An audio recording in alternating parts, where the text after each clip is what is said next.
everybody. It's the Cryptid Huntress. I'm Jessica Jones. Welcome into On the Hunt. We have a fantastic show for y'all tonight. We have Eric back from Harry Man Road. You will remember Eric, formerly known as Media Palace. Okay, and Eric is our friend who requests the Foia documents on cryptids around the United States. And boy, does he have some good documents that we're going to go over tonight. And as a matter of fact, one of those documents backs up.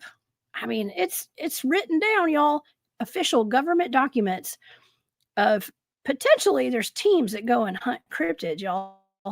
And I think he's got the receipts tonight. So y'all go get the popcorn and get ready, because we got a wild rabbit hole to go down tonight, and it's really just backing up all the stuff that we already know is true. Okay, and but it's always good to have some official documentation, and Eric puts in the boots on the ground work to get this documentation. So we really need to support Eric, you guys, and go be sure to subscribe to his YouTube channel. It's called Harry Man Road, and also his Patreon, which is very important to help him keep up the fight. Keep up the fat. I said fat. Keep up the fight. Okay. And to help us do some more disclosure when it comes to these cryptids and what our government knows. And I actually have a request for Eric tonight. And y'all, I bet y'all never guess which one it is. Something that we talked about last weekend out of Missouri. Okay. So maybe we get some document. Maybe you can look into this next one. We're going to talk about it. Y'all remember the cats? Y'all know what I'm going to talk about. Okay. But anyways, I hope you guys had a wonderful Christmas, a wonderful holiday, whatever you celebrate. I hope you had a wonderful one. And I know I did. I am exhausted. I'm so tired. For all those of us who have kids and stuff and, have to travel, and it can be a little stressful, but it was also a lot of fun. And I hope you guys had a blessed and joyous holiday. And now we got New Year's coming up. And on New Year's Day, I have Jimmy Payne coming back, y'all. We're going to be discussing the island of Dr. Moreau on January the 1st at 8 p.m. Eastern for my remote viewing show this coming week. So y'all be sure to tune in to that. Okay. All right. Well, we have a lot to discuss tonight. So let's get to it. If you guys would like to follow along with all my shows and stuff, please go over to my website. That is the cryptidhuntress.com. And you guys can find all of my social media links and all that kind of stuff over there on my website, and as well as a calendar of events. Anything you need to find out about me, it's over there. Anything that's public. Okay. But I also have a Patreon if you guys would like to support my work. Just go become a member. And I want to give a huge thank you to all of my members of Patreon and the Hunt Club here on YouTube. Thank you guys so much for all your continued support. And also, I do have a shop over on Etsy. It's called War Woman Goods. If y'all want to check out the goods anytime, they're over there in that shop. Okay. All right, y'all. Well, let's get to it, because I would love to bring Eric up ASAP. And let me go over some of this information before I bring Eric up. Okay, so we're going on the hunt with investigator, journalist, and filmmaker Eric Palacios to take a deep dive into official government documents and records on cryptids and Bigfoot encounters in the U.S. national parks and across North America. He's connecting the dots and uncovering what is hidden from the public. Is there proof out there of a Bigfoot and a Dogman cover-up? I think so. He recently received documents out of Louisiana and across the U.S. with evidence of Bigfoot, the Rougarou, Dogman, and other creatures. He also just came out with a brand new book called Bigfoot, the Redacted Truth, filled with official documents and 911 calls regarding Bigfoot and other strange creatures. You guys can also, like I said, go support him over on his Patreon. Please help me welcome to the show, Eric of Harry Man Road. Hey, Jessica, how's it going? Hey, Eric. Thank you so much for being here. How have you been? I've been good. Thanks for having me. I gotta say real quick, you did mention the island of Dr. Moreau. Yes. Okay, I know a little bit about the 1996 film. The director, Richard Stanley, actually used black magic in order to get some of the people on board for this for the movie. And there's an incredible documentary about it. It's called Dark Soul, and it's about the original director who he had the project and it got taken away from him. And that the witchcraft stuff might have been partial to that, but it's a really interesting documentary. And that guy is a full blown, practices that type of stuff. So I really recommend that documentary if you haven't seen it. I have not. You know what? It actually lines up with exactly what Jimmy told me. Jimmy, who's going to be my guest, and Mhm. and he and I are going to be watching the movie of the Island of Yeah. Dr. Moreau together this week. And then I'm sure he was going to bring that up because he's actually a former MIB, and has a lot. Okay. That's his claim, and I do believe him. But he's been on the show several times and has a lot of inside information. But he claims to know the person that is based off of, and that was Oh actually wow. that's real stuff. Okay, and we're going to talk about it on Thursday. But that's a wonderful Interesting. tidbit of information. Yeah. Yeah, there was actually quite a bit of black magic going on there for him to actually become the director and then for it getting taken away. And really interesting. I mean, he used like apparently he used black magic to get Marlon Brando on board. And really interesting stuff. Oh my God, there's so much black magic involved with even these cryptids. And of Yeah. course tonight we're probably going to be talking about a Rougarou tonight. And I've talked about those extensively. We've had a lot of reports of werewolves and dogmen. And you've kind of your last set of documents came out of Louisiana, where there's a lot of black magic out there, from what I Yeah. understand. Oh Yeah. yeah. I mean, you hear about the hoodoo and stuff, the voodoo. Yeah, I pretty much got every piece of cryptid documentation the Louisiana Wildlife and Fisheries has had ever, at least in digital form. So recently I got that and I made a video about it. And yeah, I mean, you get all types of stuff. Even at one point, there was in 2023, someone had requested a records request. And so you have, it's all documented. I talk about it in the video. There's like a lieutenant, I guess, emailing other people in his it's the Wildlife and Fisheries Law Enforcement Department. And he's emailing them saying, hey, I need everyone to respond to this email. Have you seen Werewolf, Rougarou, Black Panther? And quite a few people said no, but there were two people that came forward and said, hey, I've got one report. And then another guy came forward and said, I got another report.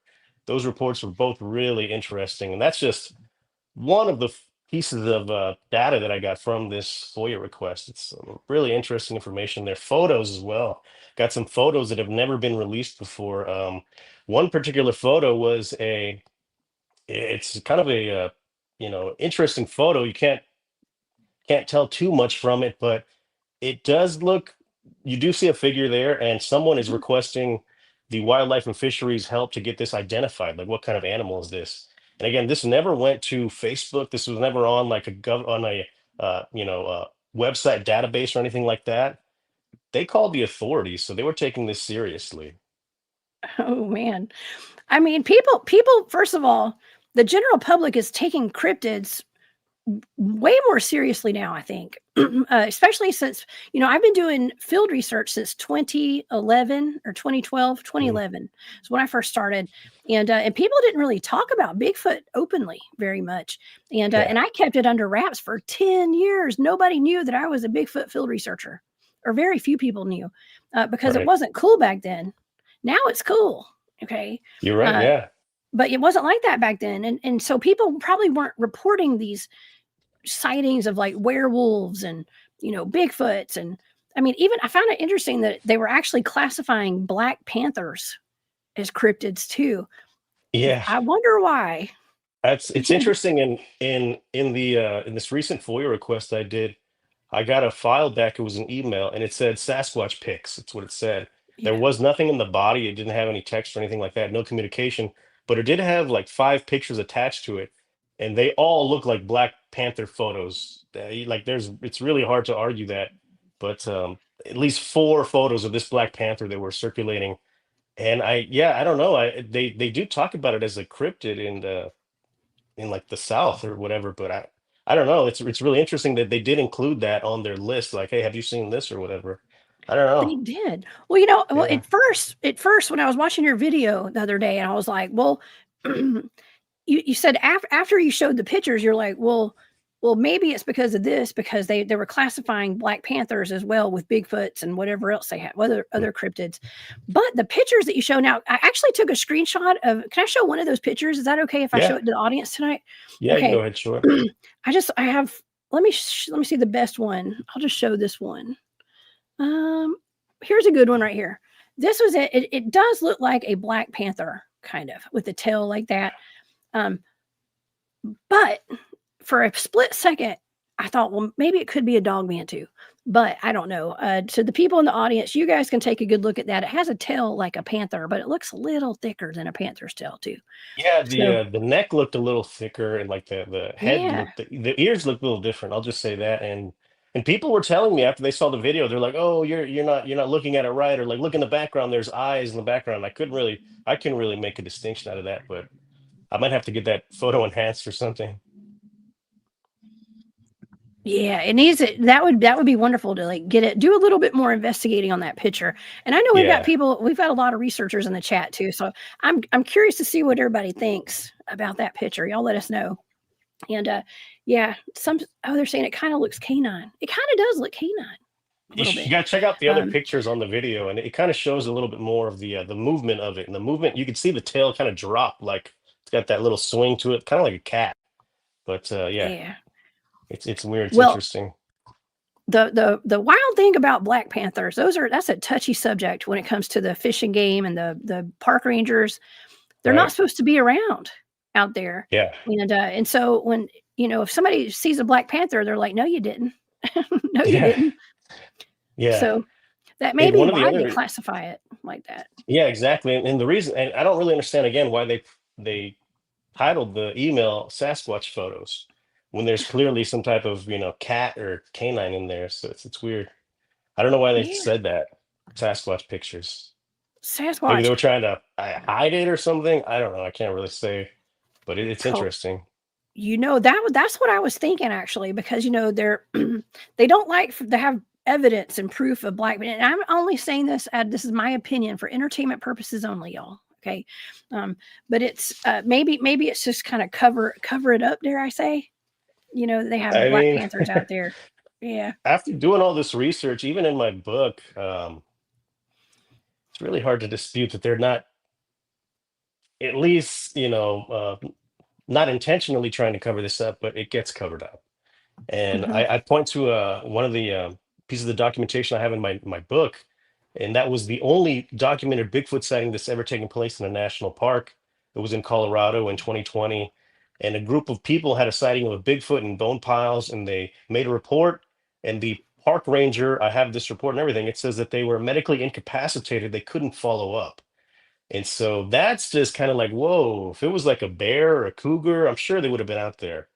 But since it was Bigfoot, it's like you couldn't go out and investigate. And then the other thing is that the email I received regarding this event, it says they were withholding like 33 pages from this incident. So it's like you don't Hmm. your guy didn't go out there, but you're withholding 33 pages. Like that doesn't make any sense.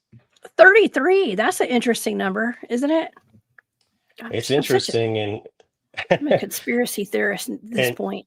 well, what happens is like once they say he's like medically incapacitated, that becomes a HIPAA exemption, like a HIPAA law, and you Hmm. can't look at anybody's medical history. So Yeah. 33 pages, unfortunately, we'll never be able to see. 33.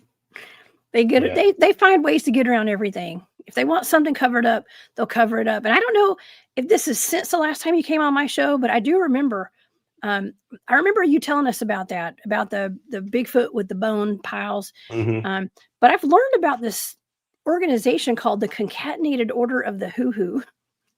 Have you ever Never heard heard of of that? that. I've never heard of that. You It's a got to cool look name. into it. It's actually like a secret society of lumberjacks, and Okay. I've talked about it several times on the show. We talked about it the past couple of shows, I believe. But yeah, it was something to look up. I'll send you some Yeah. information on it. Okay, Yeah, that sounds really interesting. Never heard of that. secret society of lumberjacks. Yeah, and Yeah. it's a real thing. It I really believe is. it. No, I believe it. I'm sure it is. I gotta look Mhm. into that. That sounds interesting. Yeah. Well, we're dealing with our national parks, right? I mean, you're sending in FOIA requests for like wildlife management areas, national or Yeah. just state parks in Louisiana. What exactly was your target? A little bit of everything. this recent one was Louisiana, the state of Louisiana, just because I've had other stuff from municipalities in Louisiana, like sheriff's offices and parishes, I guess they call them. They don't call them counties, they call them parishes. And I hadn't done one like for the official state organization that controls, whatever's going on. I've done it for places like Florida before, and Florida's just got a bunch of documentations that I probably will never be able to receive. I've chipped away at it. I think they have like over 60,000 pieces of documentation that have like Bigfoot in there. They have zero for skunk ape, but Bigfoot, it's just like there's a whole bunch. And I've been chipping away at that. But when I did do a federal search for like the fisheries, U.S. fisheries and wildlife, they didn't have too much information. But one of the pieces of information, and I'm sure you've probably heard about this, is the no taking of skunk ape clause that's been implemented in Florida. Have you heard about that? No. Well, there was a brochure that circulated, I think it was like 2021, that said it had all the animals on there, and it says you are not allowed to take a skunk ape or capture a skunk ape. It's in my book. And that's been in there for, I think, since then. So I did the FOIA request and I actually got the reason why that was implemented. And a park ranger was out there just in the area, and someone approached them. And after a conversation, this person was able to convince this law enforcement ranger to include that in the hunting brochure. That's kind of wild when you think about it. Like, what did he show him? What did he tell him? We don't know about that, but we know officially this is why that is in that Florida hunting brochure, without a doubt. So Wow. I know the person's name, the person who talked to that officer. I've spoken with him, and it's a really interesting dude who lives out there. His house is out there in like the middle of the Everglades or whatever. And it's weird. It's interesting that it's a federal document, pretty much saying you can't hunt a skunk ape in Florida parks or whatever. But Oh the my God. Louisiana ones, So, yeah, that's pretty wild. yeah. No, that's super wild. Shout out to all my Florida Bigfoot researchers, y'all. Okay. There's I mean, I've gone on Bigfoot investigations down in Florida, in Chattahoochee, Florida, actually, and that's where Mm. I think that's where Stacy Brown got his some of his famous skunk ape footage down there. That he actually entered into a contest with him and his dad on like Spike TV, and I don't know. Shout out to Stacy Brown too with Outcast Paranormal. But yeah, lots of Bigfoots down there, and I was unaware of that, Eric. I do know that there is like an Air Force topographical map that classifies Sasquatch as a dangerous animal. Oh wow, yeah, I hadn't seen Yeah. that.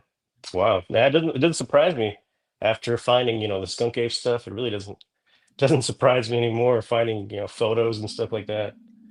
Oh yeah. It's wild. But yeah, the That is Louisiana one wild. was it was I got a lot more than I expected. I got over 266 files pertaining to their search for cryptids in Louisiana.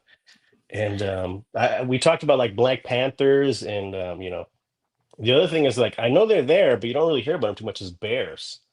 And so one of these emails, it's really interesting because it starts with a woman saying she saw a bear in her front yard. And so she contacts the Louisiana Wildlife and Fisheries, and they go out there to investigate. And this I have the email, and they're pretty much communicating between themselves saying, like, wow, that's a really weird place to find a bear, but cool. And then about a week or so later, two more reports come in about two other people seeing a bear. And the first one, they don't really give too much information, but the second one was two witnesses that watched a bear, or one of the witnesses claimed it was a Bigfoot. And it's in there in the words. They say it wasn't a bear, it was a Bigfoot. Crossed from private land into Barksdale Air Force Base, I believe is what it is, to a military base. They saw Hmm. this, two people.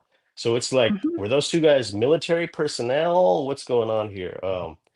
And that's all we have really. We just have that description, and then we have pretty much them saying, "Hey, I'll look into this and I'll get back to you when I know more about the Bigfoot bear." That's what they said, the Bigfoot bear. I thought that was pretty interesting. But Oh, so there must be the more out Bigfoot there. bear.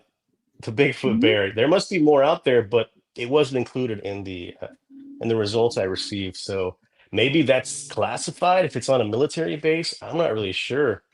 But the fact that they saw this thing in broad daylight cross from private land to a military base, not one, but two people, and they came forward and spoke to the Louisiana Wildlife and Fisheries. That's really Mhm. interesting to me. In a place that is not known for having bears, and I don't think they've had a bear sighting since this happened. 'Cause it So, wasn't a bear. I doubt it was a I bear. mean, a lot of these military personnel, they're trained observers, so they know what they're Mhm. looking at. And that's they for the guy to come forward and say it wasn't a bear, just like that. He said it's a Bigfoot. I thought that was interesting, telling that to a law enforcement official. Mhm. There are a lot of cryptid sightings on military bases. And I talked about that with my friend Eric. Edie Testerman was on the show last Saturday night, and I think it was Saturday, yeah. And we he's a long time. He served in the military. He was a Marine. He Nice. served for, I want to say, 13 years or something like that. And he did 4 deployments overseas, and we got in the conversation about all the weird stuff he's seen on army bases or military bases. I mean, and and there's no doubt. I mean, we said there's no doubt. We had this conversation that the military is not aware. They are aware of these cryptids. They got to be. And we've even gone so far as, I've done plenty of shows and had whistleblowers that came on the show talking about um, cryptid, even like cryptid hunting teams and dogman breeding Mm, programs and all that kind of stuff. Um, and that's and wild. Yeah. I feel like you've got some little nuggets of information and some of those requests that you got back out of Louisiana, I think, regarding some of Yeah. that. Yeah. They mentioned it. I mean, we really can't say, it's mentioned for sure. It was a guy who, it's an email. I mean, he sent it into law enforcement. He had a dogman encounter in Louisiana. I don't remember the date off the top of my head. It was early in the morning, and so he sees this thing. He fires 2 shots at it. It was going after his dog or something like that, and he drives back to town and goes to a gas station, get some coffee, and in there he sees I guess a sheriff drinking coffee, and he pretty much tells the sheriff what happened, and the sheriff pretty much says, we see them, and they cross in front of my cruiser, but we're told not to talk about them or whatever. There was really no, well, actually, there was a follow up to that email. The follow up said, get with, and then they mentioned the person's name after this email. So I'm sure they probably looked into it, but we really can't, we just have to go off the person's word, the person who sent the email. But it is interesting that Mhm, they spoke with law enforcement and they were bold enough to send that email out. Because I mean, you're sending an email saying you got chased out of the woods by Dogman, people might look at you a certain way. But I'll give him credit; he did send that in, and now it's a documented, a piece of data that's out there. mhm. So props to Yeah. that guy for doing that. Oh, yeah. Well, I think the first place that people go when they have a Bigfoot sighting or a dogman sighting, they go to like BFRO, or they go to like a researcher, somebody they can trust. Not a lot of people are contacting the police Yeah, department, I don't think, but call the some of them police. are. Yeah, Call the call the police. cops. If call the cops, 100% call the cops. If you're truthful and you have nothing to hide, call the police. So we have it documented Yeah. in a way that really nobody else can document. So call the police. Mhm. Absolutely 100%. Oh, man. It's Okay, my well, I'll start. advice. Yeah, I'll start telling people to do that. But Yeah, well, we've actually, gotten past. I'm just gonna say we've gotten past that part of the judgment and stuff like that. I think we're at a new, time where uh, people are taking this stuff a little more seriously. So mhm. that's just my 2 cents there. Oh, yeah.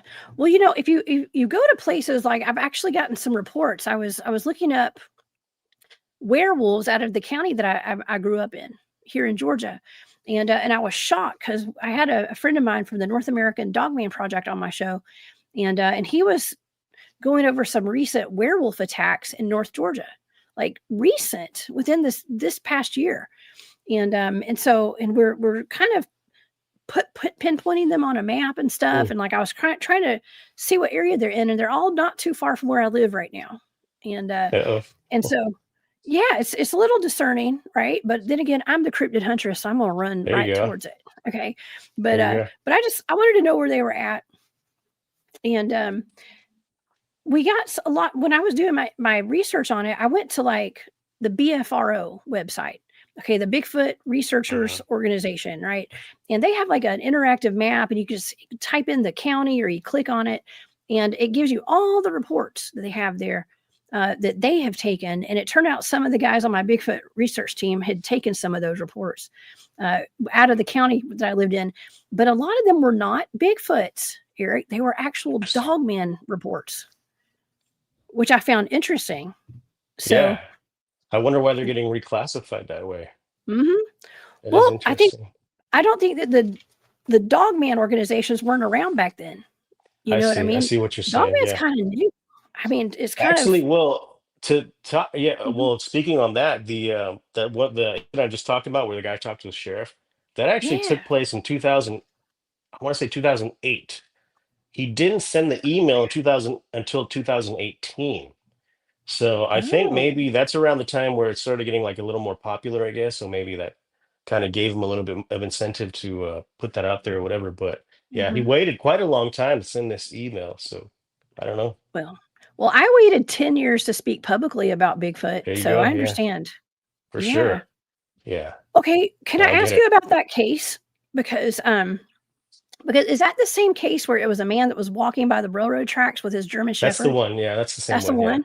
that's the Let's same talk one. about that a little bit, okay? Sure. That's the one I was really interested in that one. Yeah. Um, seems like okay, so the gentleman said that he was walking, I don't know if it was early in the morning, maybe, It but was very he was early in the morning. I think he said like 6 a.m. or something like that. ooh, and he had a German Shepherd. I have a German Mhm. Shepherd, okay? And, Nice. but he said that but he looked over and there was like a 7-foot tall bipedal dog, like a wolf, like a it was he Right. described a dog man, He did say and, that. Yeah. he shot it. Hmm. I mean, that's kind of a big deal. He said that he shot it and, he had a shotgun, I Yeah. think, and, some buckshot, and he shot it, and he said it screamed and it ran through the woods and, took out and that was all in that document that you have. I think it's important, Yeah. Yeah. that that's all It's an documented. official document. It's a, it's a law enforcement document at this point. You can't dispute that. And he Yeah, fired two shots. He shot at it, and then he got to his truck and he said he fired another shot into the direction of wherever this thing ran. So, and then he went and and told a police officer about it shortly after that. mhm.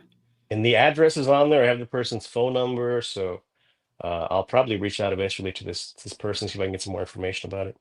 Yeah, that's impressive, Eric. I'm glad you got that. I think it's Yeah. really interesting. I was not expecting to see any, I'm kind of on the fence about the whole Dogman thing, to be honest with you, but after seeing it in a report like that, I was pretty interested in that. And I don't think that was the only one. I want to say there was at least one other Dogman report mentioned in there, or at least a mention of Dogman in Mhm. there in the files. There were Yeah. 266 files, and there was a lot to go through. And there was some stuff that I might include in like a follow-up video, because I wasn't sure if I should have put that in there, because the story is just wild on one of the reports I got, and I was like, I don't know if I should put this in there. So Oh, yeah, I might you do a gotta do. follow-up on it. Yeah, And there was at least two things like that where I was like, maybe I'll do a follow-up video. nothing is too wild. Okay, it really Right, isn't. right. People that watch my shows, they know I don't hold back. We talk about everything, Yeah, and we ain't scared. We ain't scared. Actually, yeah. what I was kind of referencing this before I brought you up on the screen tonight. Um, I've had some interesting conversations. It was brought to my attention that at the very end of January of 2025 this year, there was there was an encounter in Missouri. And I don't know if you, I mean, if you ever get a chance, you want to look up something really interesting or ask for some documentation one day. I mean, I could do it myself, I guess, but I just not, haven't had time to do that. But there was a park, I think it was a park ranger, if I'm not mistaken. But there were some teenagers that encountered some upright 7-foot tall feline humanoids at the Mark That's Twain National Forest. wow. And I believe they were shot at by park rangers. Okay. That's It was crazy. a big Wow. deal. Yeah. That So sounds like it. Wow. Never, yeah, in Missouri. Missouri. Yeah. They said Missouri, yeah. Missouri. Yeah. The Mark I've done a Twain. FOIA request for one specific county in Missouri, because I got a tip on that, and it was interesting, the results I got, and I might do a follow-up if I get more documents that come in from Missouri. But it's an Yes. interesting place. I wouldn't think about Missouri, but I mean, yeah, I could, yeah, a lot Oh, of weird Missouri's stuff. full of stuff. I'm Yeah. learning that. Yeah. It is. They have the Ozarks out there, and so they Right, got the right. Ozark howler and a lot of strange things. Now, this is an interesting comment from Isaac. Real vampires in New Orleans. Now, have you uncovered anything in regard to vampires? I mean, that would be interesting if that was in the Well, documentation. I'm from Austin, and a lot of people say a lot of stuff about New Orleans. Austin is actually the vampire capital of the world, believe it or not. They do a What? vampire ball every year in Oh, downtown yeah. Austin. All the vampires gather at this ball in Austin. They do it every year, I believe. I watched a documentary about it, and I don't know. I haven't found any documentation, but it's interesting in the fact that my hometown, they kind of celebrate it pretty hardcore. It's interesting. Yeah, Oh my God. It's also terrifying. it That's a little is. Yeah, and scary. they've shut that bar down. Oh, not the bar, the ball. They've shut it down. I think at least one time because someone bit someone, and yeah, that's like the number one rule at the ball. You're not supposed to bite anybody, Uh, but they did that. I mean, I would think it'd be expected that somebody's going to get bitten. Okay. But Yeah, that's, yeah, that's like the number one rule at the ball, though. You can't bite anybody, but that happened that year, and I think I don't know if I think it was shut down for at least 1 year. I know that because that happened. So oh my God. Oh my gosh. yeah. We actually have quite what I've been told. I don't know. But I've been told there's quite the underground vampire scene in Atlanta too, where I Oh live. wow. Yeah. Yeah. So Austin and Atlanta. I don't know. Well, I'm I mean, going to try to stay out of that. I don't really want to talk too much about it, but I don't know if you're familiar with Austin. They've talked about it a lot recently as the Lady Bird Lake killer, whatever. Oh, Uh, I don't know about that. oh my God, it's been it's That it's sounds it's really terrible. it's terrible because I mean it's kind of gotten out of hand now. I don't know how many bodies. It's over like 20 that have been dumped in Town Lake, and they Oh, have yes. absolutely yeah. They're I heard saying about it's that. like they're saying it's not a serial killer, but everything kind of points to it being a serial killer, and they don't want to do anything about it, which is kind of crazy. But it's pretty scary. It really is. I don't Oh. go to the downtown area because the stuff you hear, and yeah, Is I that think where that's somebody. they were finding the bodies in the canal or like a river or something? Well, they're finding them in Town Lake and all the little bodies of Yeah. water. And I mean, that happened in my area in the Brushy Creek for a long time. And it happened Oh. so frequently that I actually I saw a Facebook post about a body that was found right next to my neighborhood. And so I drove down there and I got there and they're removing the body from the lake. And it never went on the news. Nobody ever mentioned it. Like I had the video of it on my phone. They pulled the body from the lake and they never mentioned it. And I saw a guy sitting on the bench of the park and I'm like, what's going on? He's like, they're pulling a buddy. I was like, did the CSI or like crime scene investigation come out here? He goes, they were here for 5 minutes. I was like, what? He's like, Oh yeah. He's like, they were no. here for 5 minutes. And they just pulled up the body and left, and we heard nothing about it. Oh my Zero. And gosh. this the scary thing about my former county that I used to live in, I don't live in now, but you would hear about the bodies popping up, and it was all no mysterious circumstances, and they would say it was no trauma, no foul play. But I recently learned that that county, does not have a medical examiner. So a judge was saying how they died. A judge decreed how the people died with no medical background. How crazy is that? No. It's a I think I fact. remember yeah, They you still told me don't that. have they still don't have a medical examiner in that county. And there's been Oh some my really suspicious deaths going on, and it's pretty scary. Like there was a former police officer that knew all the dirty secrets, and he was getting ready to retire like 2 weeks before his retirement. And his last radio call was saying that there were two people in his backyard, and they show up and they find him dead and with a oh. shotgun with a gunshot to his hand, like a defensive wound. But they said Mm-hmm. he committed suicide. So it's like, Oh, what's going on here? sus. And what does the medical examiner do? The medical examiner says it was a suicide. They have no Oh man. medical experience. It's pretty scary. It really is when you think about it. So I don't live there anymore, to be honest with you. I don't live there anymore. I think the JoJo just said they found 3 more bodies today. If I'm not mistaken, I just saw that in I the hope chat. not. I hope it's not where I'm from, Austin or Oh my gosh. I anywhere hope else. not. I mean, it's pretty My friend scary. Yeah. Oh, Chastity's in here. Hey, Chastity, she's from Austin. Hey, girl, Hmm. thanks for being here. That is horrible. I hate to say this, but like, do you think there could be like a vampire connection to some of that too, I don't I know. mean, I don't know. In my opinion, I think it is. I mean, a lot of people talk about it, about what it is. And I mean, people have been arrested for smaller things that kind of match up to what's going on, but no one has Mhm. really been like officially charged. But I think somebody's out there doing it. And I mean, it's pretty shocking that it's been going on for like 10 years, 15 years, Oh my over gosh. 20 bodies, over 20 bodies. And it's pretty crazy stuff. And a lot of them are younger people, which is really unfortunate. Younger people that are in good physical conditions that they end up being found in Town Lake or some of the surrounding areas. Oh my gosh. Yeah, pretty Well, I scary. am so sorry to hear about that. That's terrifying. And Yeah, um well, you guys have okay, first of all, let me take a quick commercial break and thank Big sure. Dog. Hey, I think this is Mark. Hey Mark. They have various sightings of Vista Bray Road over the years. They did, Mark. Thank you so much for that super sticker. I appreciate your support. So And Stargazer, thank you for that too. Thank you for I have a your support. document from the Elkhorn area, Wisconsin, about the Beast of Bray Road. That's Do pretty you? interesting too. I might have to do a whole video about that because it's pretty crazy. It's mentioned word by word in there. It's a police report, and it was in 1989. This specific law enforcement document. And it's pretty interesting. I bet you know what? I bet that there's a lot of people in that area that have probably talked to the police about their sightings because there's such a thick concentration of like sightings right there in that Yeah. area.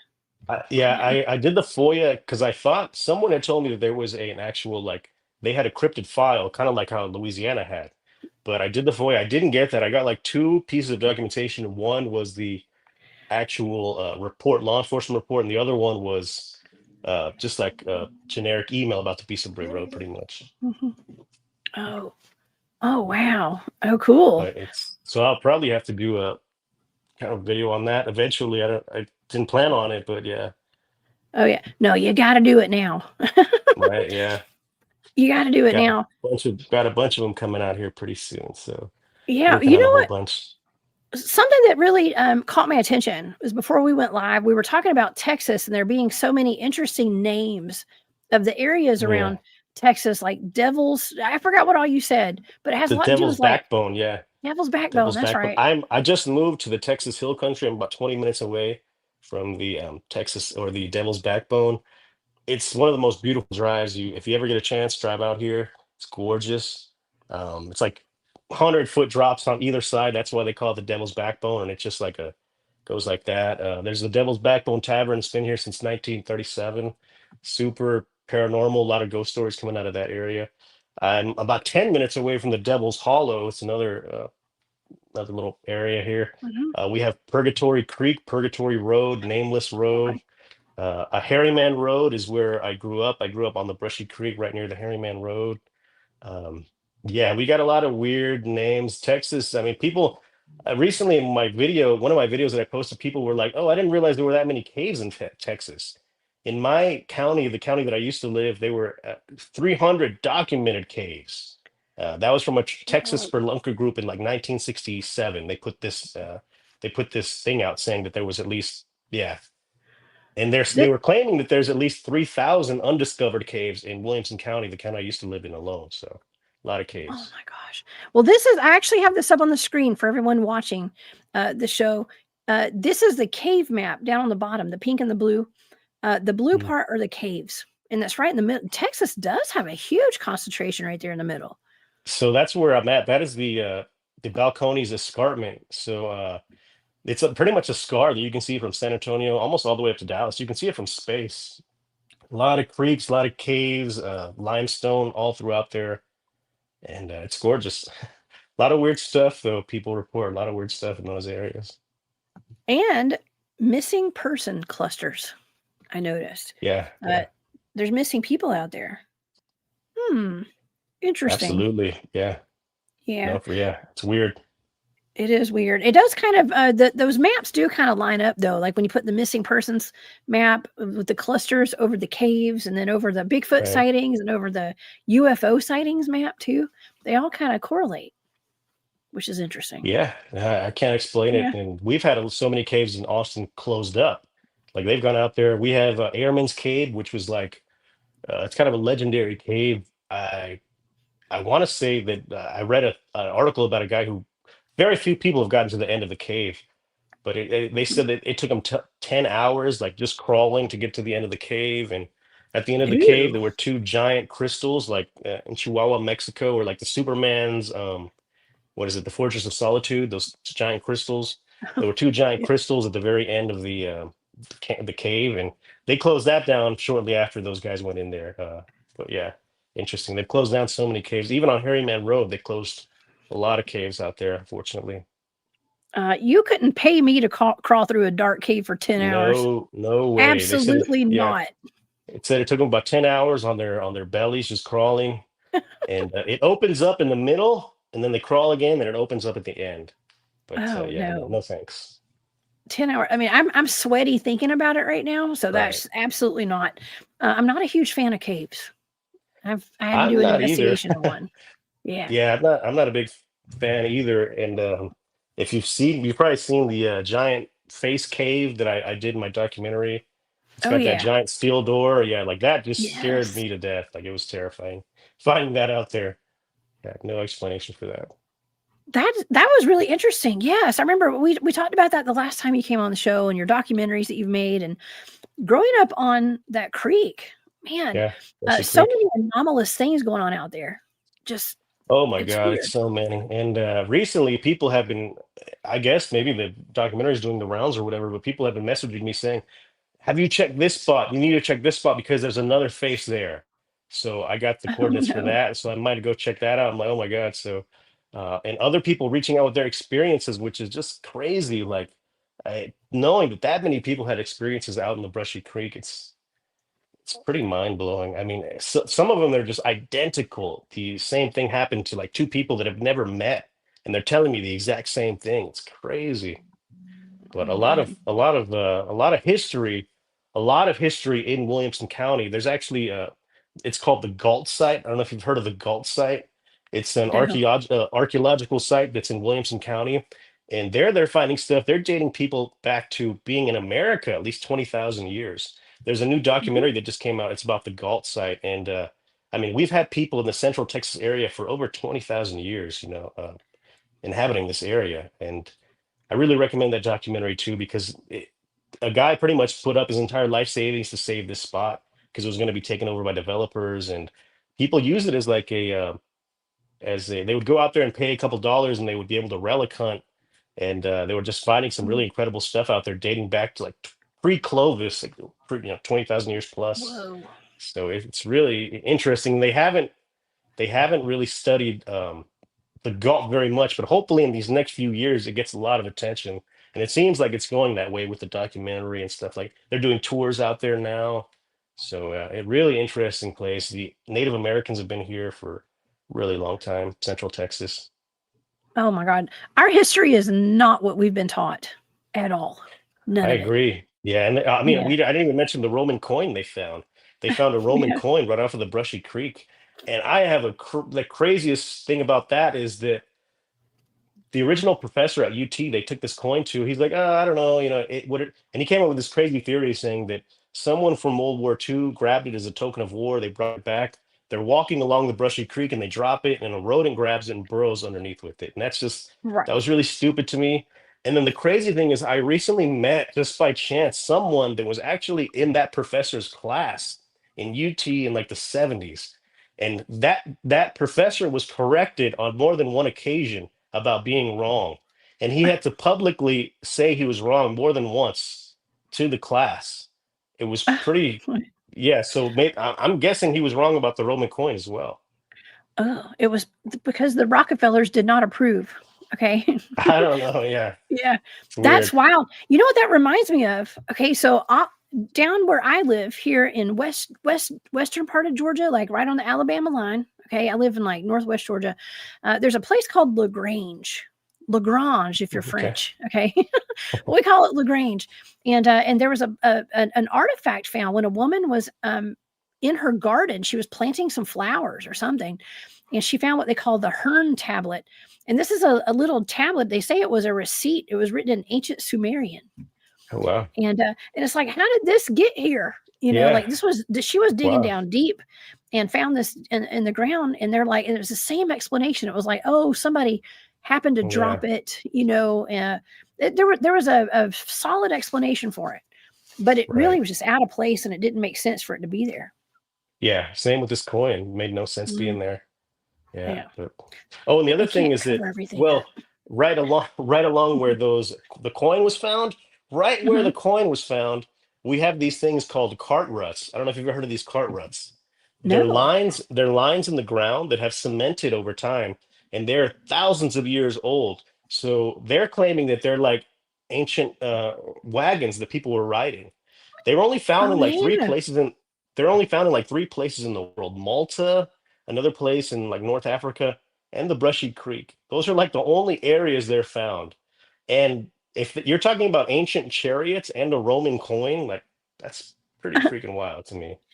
Ancient chariots. You know, my dad has those cart ruts in his yard actually, because he has some like Wow. historical land Yeah. where he lives.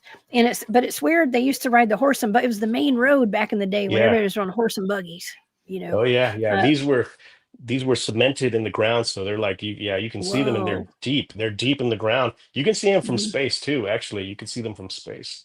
Oh It's my pretty gosh. wild stuff. That is Yeah, just a fantastic. weird area.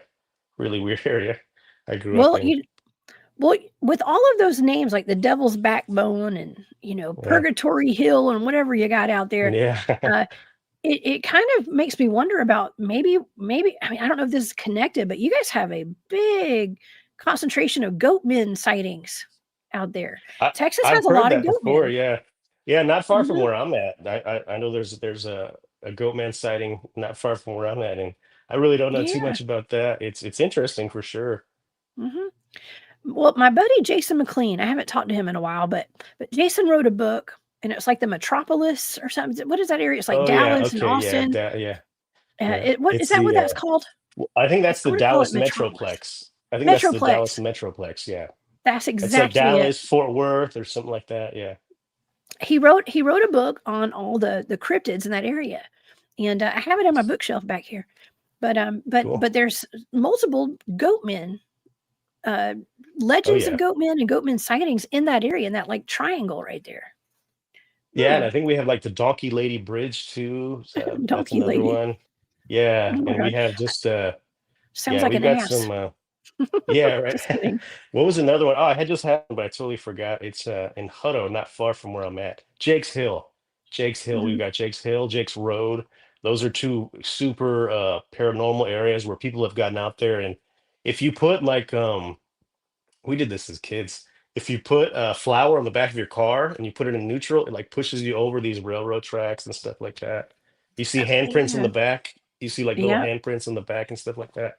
It's pretty interesting. And Jake Hill's got a really long reputation of that. No one really knows what happened there. There's so many different stories, but we all know it was a tragedy. Whatever happened out there, something bad happened out there. Oh, Uh, yeah. it's interesting. Yeah. We have the same tale here in Georgia. There's one of those places where if you put it's like a bus. I guess it was a bus. They Right. say it's Yeah. any kind of Yeah. car, but they say that the legend is that a bus got hit by a train in this little Yeah. town, and so it's the same kind of story. Right. Uh, Yeah. Yeah. yeah, There's a that's couple places interesting. like that. Oh yeah. Well, you guys also have some kind of interesting. Is it the Lake Worth monster or the Fort Worth monster? I can't remember. It's the I think lake. it's the There's a Lake lake down Worth there. monster. Lake Yeah, Worth. it was in like the '60s. Yeah, really long. There's a black and white photo of it. Yeah, Hmm. it's interesting Well, stuff. it seems like that thing, from what I can remember, it had webbed feet. I don't know. Maybe it didn't. I feel like it has webbed feet. Uh, Something with the toes. Yeah, I don't know if it was like a weird number of toes or web feet. Um, mhm. Well, I'm one not of really sure. Yeah, those reports that you had out of Louisiana, yeah. report out of Louisiana that was talking about the honey. What is it called? Oh, right. The Yeah, yeah. The Honey Island Swamp Monster. Yeah, Honey Island swamp yeah. monster. I actually had that pulled up right here because I did a show on that uh, Oh, about 2 years ago, about a year and a half ago, I guess. And let me read this because this will describe what the Honey Island go swamp ahead. Yeah. monster is. Okay, so the Honey Island swamp monster inhabits the dense, remote Honey Island swamp in the southeastern area of Louisiana. It's an elusive bipedal humanoid covered in shaggy hair or fur with glowing yellow or red eyes and possesses enormous size and strength. It looks like a Bigfoot, but it has webbed feet. Webbed foot castings appear more reptile-like. So it's almost like it could be a reptilian or it could Yeah. be a Bigfoot. And that's been always kind of been the question. I think the footprints look like alligator, personally. Okay. Interesting. But Yeah. I mean, there's people that are bigger experts on that than me. Okay. And they say those are not alligator prints. Hmm. But Yeah, still that I don't kind know. of Yeah, I mean, reptilian. it did pop up in the records request that I did, and I thought that was interesting. And the way it It popped up is did. really interesting. Basically, what happened was a an older gentleman sent an email to the Louisiana Wildlife and Fisheries saying, basically saying, "Hey, is there Bigfoot or Dogman out there? Because I've been led to believe they're out there, and if they're out there, you guys need to tell people because I go hunting and I'm out there with my grandkids." And he's basically saying, I think the last thing says like, "I need to know if these things are out there." And so, in response to that, a an official from the Louisiana Wildlife and Fisheries says, "Hey, I don't know what I'm looking at here. Is this about the Honey Island swamp monster?" The next email says, uh, "Please stop talking about it. You're stirring people up." So they're telling them, a superior is telling them to be quiet. Don't talk about this anymore. And that's the end of that conversation. That's the end of the email chain. So we really get no further information about that. I do have the Wow. person's name who sent those original emails, but the fact that this lead person is telling this other person to shut up, like emphatically telling them to shut up, pretty interesting. It's like, please stop, exclamation, exclamation, Mm-hmm. like, and it's telling them to be quiet, shut your mouth, you know. And I don't know. I'm really curious to know as to what convinced this gentleman to send that email in the first place. Like, was he shown something? Did he experience something? I mean, he was really concerned and wanted to know, why aren't you guys telling people these are out there if they're out Mm-hmm. there? Really That's crazy. legit. I mean, That's that's legit. that's why I like to discuss all these missing people out of our national parks because I'm a parent. I take my child out there, and I think other parents need to know that there are dangers out there. Not to be scared of it and live in fear, but to be aware of it because not enough people know about all these missing persons clusters in these parks Right. and all the Bigfoots that are out there. Bigfoots are not all rainbows and sunshine. Okay, they can I be agree. quite dangerous.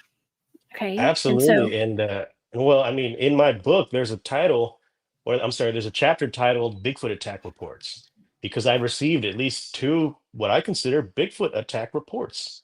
no It's in my way. book. One of these reports is from out of Ohio, and it's basically like a guy's out in the middle of nowhere. The call came in after midnight. It's like 12:30.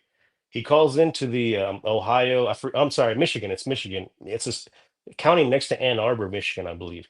He calls in basically saying, "Hey, I have the report and everything. Hey, I'm out here and I need you guys to come out here. I'm hearing Bigfoot again. I need to get taken to the hospital. Can you guys come get me?" And so that's it. So we know that the Oh, he had medical or emergency people go out there and evacuate this person out of this area. And the fact that he says Bigfoot again, like it's what happened the first time? Bigfoot again. So I really tried hard to get that 911 phone call, but I believe after like I think it was like 3 months, 90 days or something, they get rid of the phone call. So it really sucks. I would have loved to have that other phone call in my database or whatever, but at least we have the report, and I think it sounds like a Bigfoot report. Like this person was injured in this rural area, basically saying, "Hey, I'm hearing Bigfoot again. Can you guys come take me to the hospital?" Like, what is that about? oh, that's weird. Yeah, Um, it's wasn't expecting it to get that mhm. That's really odd, but hey, it's just like little breadcrumbs, and it's so for convenient sure. that they can just delete those calls after 30 days or 3 months or whatever. Oh So yeah, tell me convenient. about it. Yeah, I mean, Yeah. I would have had if I'd gotten all the phone calls that should have been there. I would have had over 100 phone calls by now. Just based on like the Louisiana stuff, almost. It's I don't know. It's not really fair that most of these organizations I've seen, they'll do 30 days, 60 days, but no one keeps it over like a year, which is just mind-boggling to me. Why would you not keep that stuff? But they don't, apparently. Well, they got a cover up to take care of. I You know what I mean, mean? yeah, it kind of sounds Kind of. like it. Yeah, Yeah. and Well, I the don't even crazy. think that they all know about it. I don't. I'm not Oh, for sure. accusing Yeah. anyone because Right. I'm friends with sheriff's deputies. I'm friends with Right. police officers, and I don't think it's like them that are trying to cover this up. Shoot, a lot of police officers are Bigfoot field researchers. You know Well, I what I mean, you mean? look at it. Well, that's the other thing. You're talking about other people being Bigfoot. You're talking about authorities being Bigfoot Hmm. researchers, right? Okay, so Yes. that was another email in there. These two guys are basically talking from the Louisiana Wildlife and Fisheries. They're talking amongst each other, saying like, "Hey, have you seen that DNA study or whatever?" And I believe it's Melba Ketchum's DNA study they're talking about, which is kind of controversial. But they're Hmm. talking amongst themselves, saying like, "Hey, if the guy from Spanish Creek ever brings in a hair, we should get that we should send that to get tested." These are employees of the wildlife and fisheries. They want to be involved in a Bigfoot hunt. So that's pretty Hmm. interesting. But you kind of take that with a grain of salt, I guess, because then you see them talking about the Honey Island swamp monster, and then you see the guy at the top saying, "Stop talking about this," and it just kills the whole Yeah. thing. So it's like I'm sure there are people that are wanting more information that do work for these organizations, but I mean the higher ups are just like, "Do you really want to report that?" Really, kind of just it's that's the way I guess they do their quote unquote cover up or whatever. They just kind of, Hmm. "Do you really want to do this? Really? You want to file that paperwork?" Like I think that's the way they're doing it. It's a quiet cover up. Well, because they're afraid they're going to be a laughing stock, maybe too, Right, and exactly. Yeah. I've experienced that actually. I got called out to a state park here in Georgia about I'm going to say about three years ago, maybe 4 years ago. It's been a little while, and I was not taking it very seriously at first. Like I told a park ranger contacted me, and he was like, "Hey, I've had 9 Bigfoot sightings in 1 month at at our park." Jeez. And I was like, "Oh, okay, cool." He's like, "Will you please? I'm freaking out. Will you please bring your group down here?" And I said, "Yeah, whenever we can, we'll come down and investigate it. I'll get a couple of guys and we'll spend a weekend down there or something." And he was like, "No, I need you to come now." He was like, "You don't understand." Golly. And I FaceTimed with them, and I just didn't see the urgency of it, but he did because he was kind of freaking out about it. Yeah. And he told me, he said, "Look, I'm the one that's having to write up these reports and send them directly to the governor's office, Wow. and the people that I work with are making fun of me." Hmm. And he was like, "But I have to do it because I believe these people when they're telling me what they're seeing, and then the other people here Yeah. don't believe it." And Yeah. Right. so No. we ended up going down there. We ended up going, and because he called me one night in a panic, and he was like, he FaceTime. He said, "We just had a Bigfoot related death last night, Oh my and God. I need you to get down here now." And so we went, and it got really weird, Eric. It got really weird because what he told us about the gentleman who died in this cabin, um, the story didn't line up with what the coroner told us. And the coroner, because one of my teammates worked at the hospital out there. By the way, this is where the Georgia Guidestones were. Oh Okay, wow. in that area in Yeah. Elberton, and so the stories didn't match.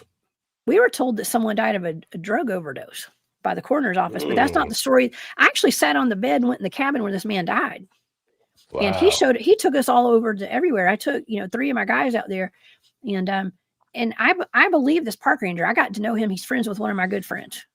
I believe him. There's no reason for him to lie. But then the coroner said something completely different. Well, then Right. I'm starting to talk about, we're getting information like you're getting your hands on with the FOIA Yeah. request, and we're talking to other researchers all over the country. I talked to a lot of researchers, Bigfoot researchers, and we're comparing our stories, and they're sounding very similar. Like we know that there was some kind of potential cryptid involvement with these deaths, yet we're being told that they're drug overdoses by the coroner's office.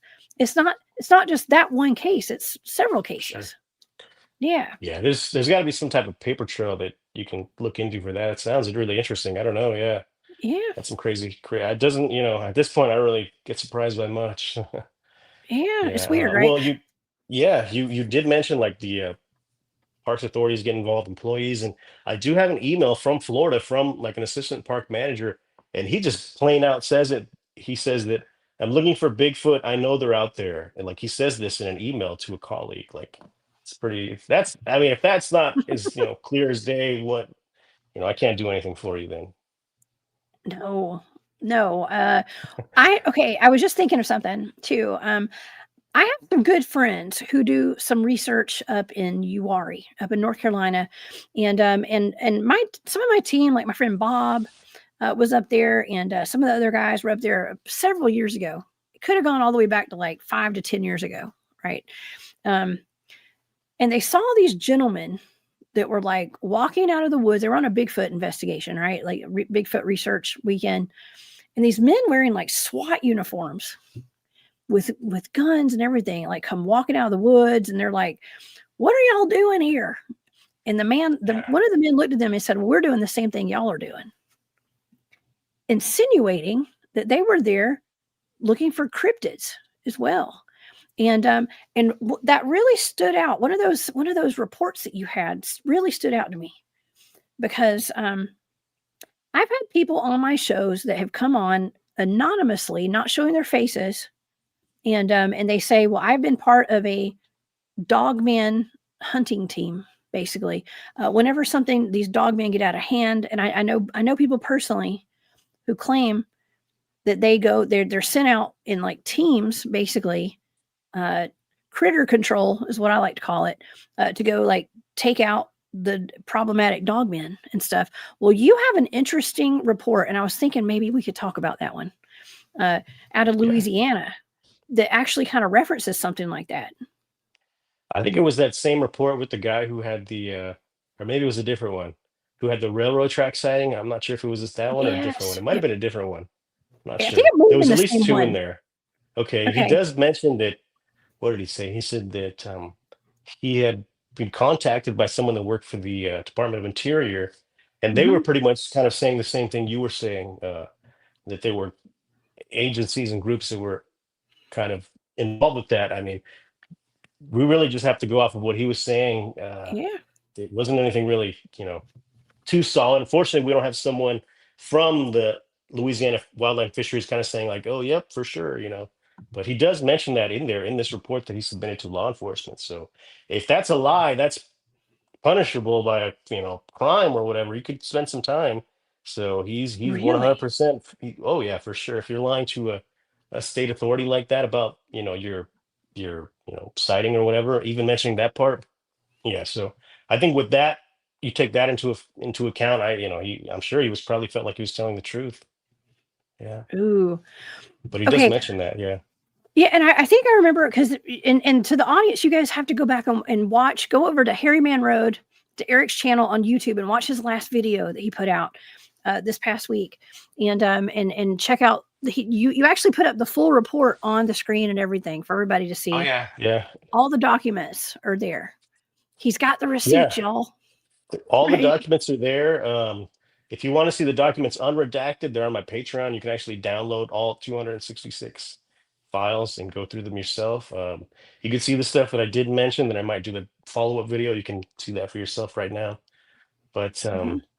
yeah, it's definitely they were out there trying to get as much information as they could about the cryptids in Louisiana, and that's a straight up fact after seeing that. And I think we mentioned that they had an investigation in 2023 trying to gather all the sightings from all these lieutenants or all these encounters, these lieutenants, majors. I even showed that in the video. It says like, I need to know by Thursday about your cryptid reports or whatever. And so there were two reports that were mentioned in there.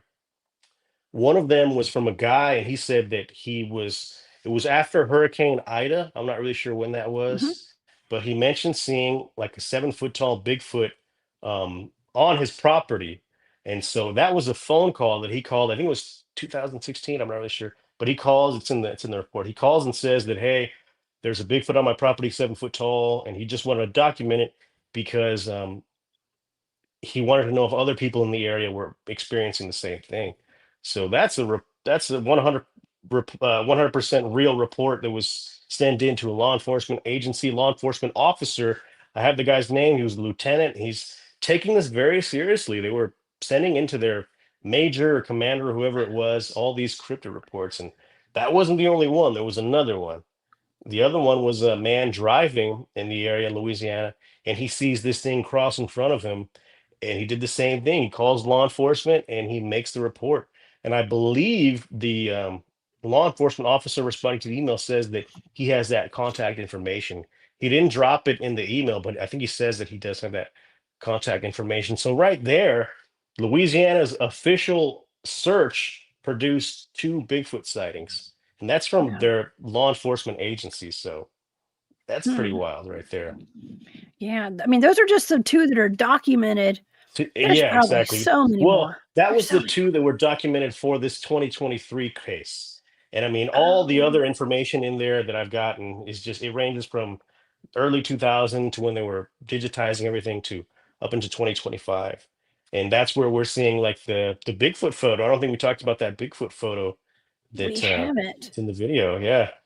That's really interesting too, because it was a early morning photo was taken, and I mean, you can see there's like, I don't know if it's like fog or mist or whatever. And then you see what looks to be like an elbow of something, like an elbow or like side of something really massive. I don't know if it's the back or whatever, but just this massive hulking figure. And the email is saying like, I got this photo on my property. I don't know what it is. It might be. I'm wanting to know if it's a Bigfoot. Can you guys help me identify this? And that's another 100% official, law enforcement report that was taken. And Mhm. I didn't see a follow up to that. They never said like, "Oh, I investigated. I went out there. I spoke to the guy." They didn't. There was no further information about that. So I'm kind of curious to know is what happened to that. The good thing is that I have the guy's phone number and I have his name, so I'm definitely going to reach out and see if they went to his area, if they contacted him, whatever they did. So I'm going to be talking about that in the very near future, hopefully. It is an interesting picture. It actually does look like something's head really close up to the camera. It's like a trail cam Yeah. picture, and it's very foggy, so you can't make out really what it is. But the fact that they classified that as a Bigfoot photo, Right. it tells me, I'm wondering if like maybe they've just seen a lot of Bigfoots in that area. They know they're there, and that's kind That's of, a I good mean, point. Yeah. it's kind of the only thing it could have been. Like they just know it's a Bigfoot. Right. Yeah, it's so crazy that for, since the early 2000s to the, current, all this cryptid stuff is just like it was just flowing there in Louisiana. And I also have a 911 phone call that came out in 2024 about these kids that had to be evacuated from Kisatchie National Forest. And that was just all I actually went out to that area a couple months back in October. So I'm going to be releasing a documentary about that. We went to the area, the GPS coordinates where these kids had that investigation or where they had the sighting. Oddly enough, coincidentally, that entire area was destroyed by fire, a wildfire. No way. So just coincidentally, it was. But I believe we found the area where they were camping because we found like a soda can and some other stuff. So I know we're in the area, but it's crazy that this whole area just so happened to be completely just annihilated by wildfires.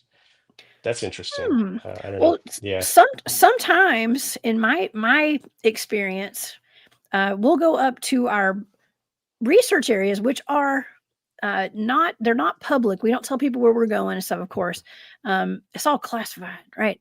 Under sure. OPSEC, as our team calls it. There you go. But the areas that we go, like we go into like national parks a lot of times on these forest roads, and the forest roads will be gated up just in those areas where the Bigfoots are, like where we do all of our Mm. research.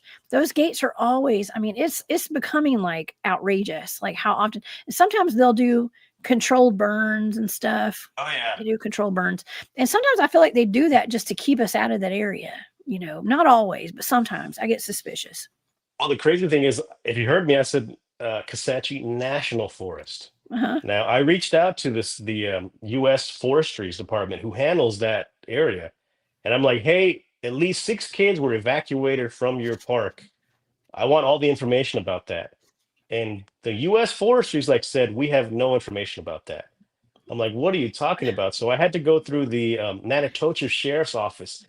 The kids, from what I understand, at least law enforcement reached out to the ranger when they received the call from the kids. The ranger was nowhere to be found, or maybe they didn't want to be found.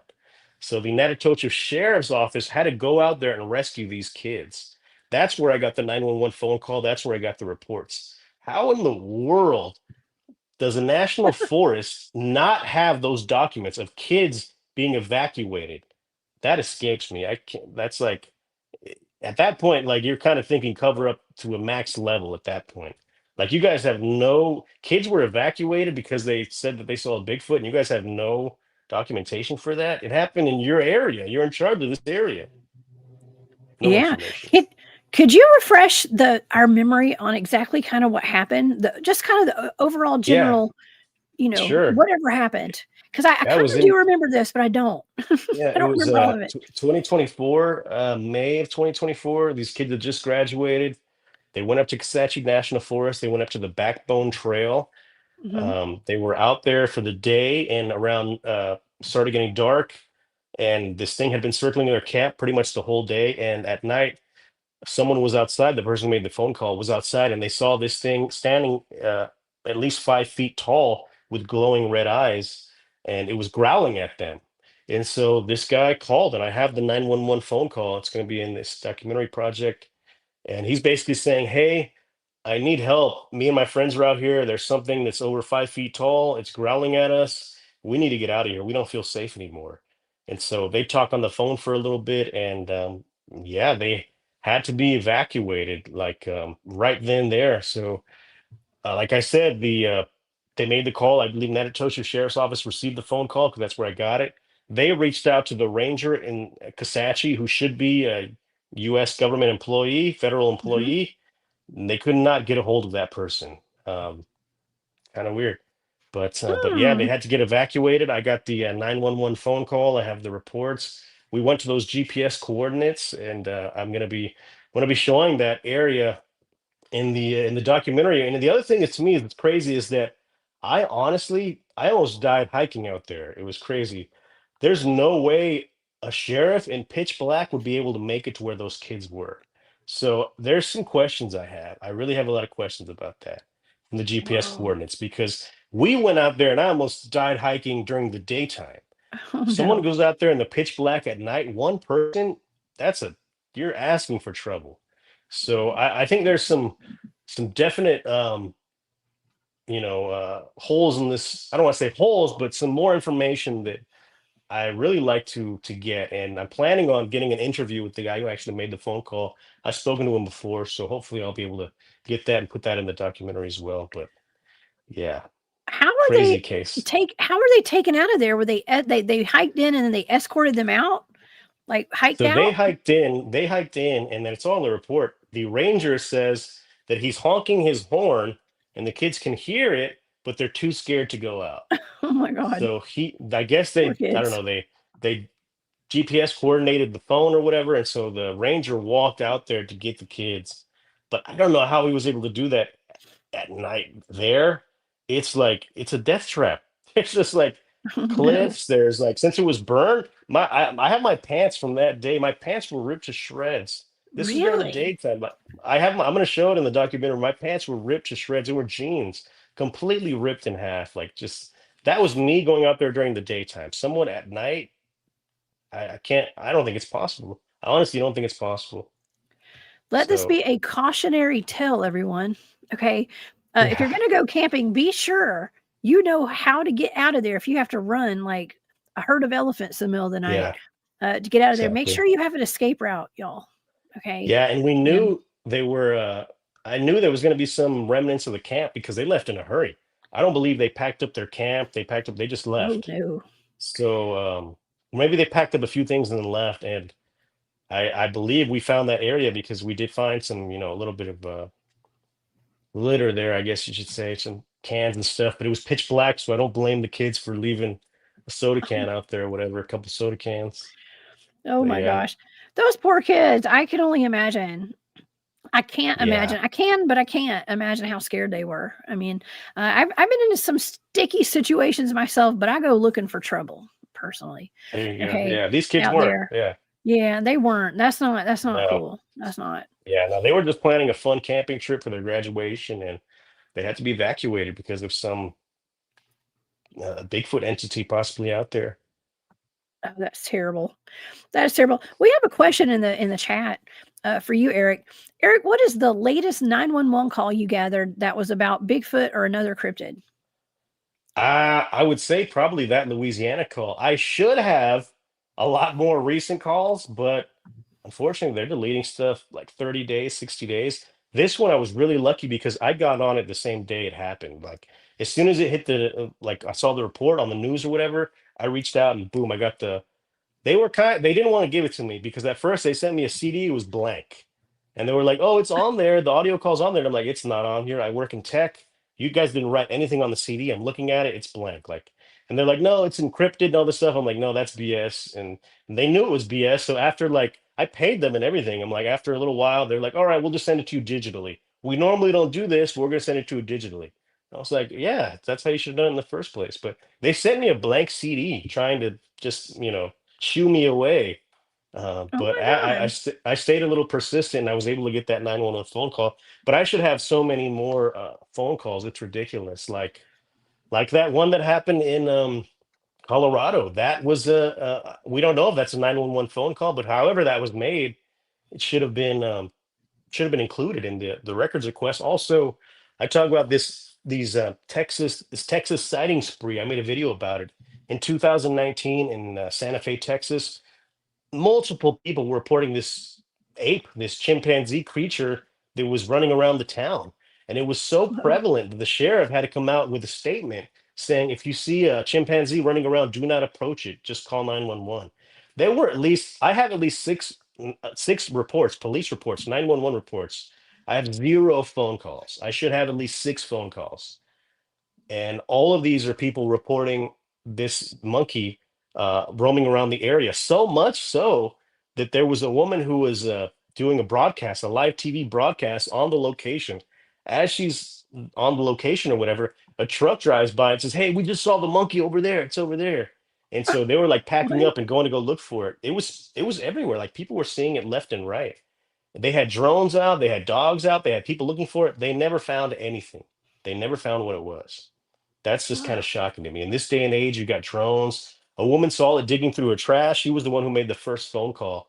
And I really would have loved to get that phone call because it seems like she described it pretty well. And that was in 2019. I have a video about that. I call it the Texas ape sighting spree because it was just like in a period of 2 days, I had six 911 reports. Now, I did a FOIA request kind of looking at, well, after I did that, I did a FOIA request to a neighboring county because they were also involved. And I got an email, it's in my book, and the email is from a county clerk. And this is before everything started popping off. And it says she's emailing a friend that doesn't work for the county. And she's saying, "Hey, there's a 3 to 4 foot 5 monkey that's attacking people in Santa Fe. Oh my God, it's been out loose since like whatever." But I looked at their police reports, couldn't find any loose monkeys or whatever. And there had always been rumors about this thing being aggressive or attack somebody. The word was it attacked a kid. I couldn't find any documentation on that, but someone did reach out to me when I made this video, and it was interesting the amount of information this person had. And I can't really, we're only speculating, but from what he told me, is he said it was his son and his son's friend that were dove hunting. They were dove hunting in the area and they saw this thing sitting in a tree and they shot at it. And this thing jumped out and scratched the kid in the face. And that's where the aggressive or the, attack the kid came from. We can only really speculate from what that guy told me. He didn't really want to go into further detail. But I thought that was really, really Oh. interesting that they had drones, they had dogs, all the modern technology we have, and they couldn't find anything. For at least 3 days, they looked for this thing. Didn't find anything. Oh my gosh. That's horrible. It actually scratched a kid's face. And That's what they said. Yeah, that's what they said. man, yeah, we But hear about chimps and stuff like, tearing people's faces off and things. You gotta, I don't know. yeah, Sounds like a devil monkey to me. I mean, it was just real. saying. Whatever it was, it was real. I mean, at least six people call 911. Saying, "Hey, there's a monkey in my yard" or whatever. At least two people got visuals. Two callers got visuals because they're describing it or whatever. Mhm. So it's Well, that's in the book. Yeah, no, it's we've it's got it's those weird. Yeah, labs too, all the monkeys that have been escaping from the labs and stuff out like South Carolina had a bunch of right. monkeys that escaped recently. Yeah, And yeah, they fall off trucks and it yeah. sounds like we're the public's being set up. I'm just But saying. I mean, normally in some of those cases, they're able to locate the monkeys or find them. Mhm. In this, they didn't find anything. So it's like you got a 4 foot tall ape running around. You didn't find anything like with drones and stuff. There's no explanation for that, really. Oh man, could have been like a juvenile Bigfoot, That's probably. that's what the person who told me was kind of leaning into. He was saying that's what he was saying, but we can Oh, only really go off of what he's saying. But it's super oh interesting, my God. and I have another report from Ohio that actually it's almost mirrors that. I think it happened the year before, the year after. I'm not really sure, but it's in Ohio, and this is a group of monkeys, and there's video of it. These things swinging in trees and stuff, and I got all the reports for that, and those are just a whole set of stuff where, honestly, I think, in my opinion, they tried to cover it up. What happened, they went to one area where this woman had called, said that she went out into her backyard and her dog was barking at a monkey in the tree. This is what she reported. It's barking at a monkey in the tree. The monkey growled at her and the dog, and ran back up the tree. It was like swinging back and forth. Police officers go out there, they investigate, and they said it was owls. Okay. 30 minutes later, another call comes in saying same thing's happening somewhere else. So it wasn't owls. They tried to come over it saying it was owls. That's BS. It wasn't owls. It was some type of ape creature out there, multiple ape Hmm. creatures out there. There's video of it. It's crazy. I got at least, the crazy thing is they lumped these into two reports. It's at least like 8 phone calls, but they only gave me, they put them all in these reports, but it's two reports. Each one of those phone calls should have been a separate report, all with phone calls. I should have all these phone calls, but I don't know. They delete them after like 60 days. That's so convenient. You know what? It That's is. actually a really good cover if they're going to be, if there are some sort of like monkeys or even Bigfoots in the trees. Owls do sound like monkeys sometimes when they get. Ask me how Right. I That's a know. good point. Okay, I've How do you actually know? had an owl try to chase me down one night when I was Oh, walking my man. dog, and they were hooting. I heard some owls hooting, so I hooted back, and I was super impressed with Ooh. how good I sounded. I was like, "Hoo hoo!" I thought I was like, "Man, I Nice. sounded just like that owl," and I was like, "Man, that's so good. I can make owl sounds." Well, the owl didn't like it very much, and it decided to like hunt me down. Me and my dog, like I was like running for cover. Wow. It sounded like rabid monkeys in the trees, Oh, but man. it was definitely owls. It was definitely owls. Yeah. But that would be a good cover because they can sound like monkeys. But if there's Yeah. real monkeys out in the trees too, I it's mean, like they just say tried they're saying it owls. was, yeah, they tried saying it Mhm. was owls, but 30 Yeah. minutes later, another call comes in saying, hey, we got monkeys over here. It ain't owls. Whoa, So that's that was wild. happening. That was happening. Yeah, that's and it's real. I mean, this stuff happens every year. It happens. So it's Mhm. definitely real. It's just unexplainable for sure. I can't What tell is you what it is. what is the weirdest thing, like the weirdest creature? Like, have you ever gotten any pell crawler reports or anybody that mentions that? Because those are really popular right now. A lot of people are seeing those. Yeah, I haven't got any on that. The weirdest one might be the Houston Bray Road one, honestly, because not just that, it's just the whole thing is weird. Like the whole report doesn't make any sense.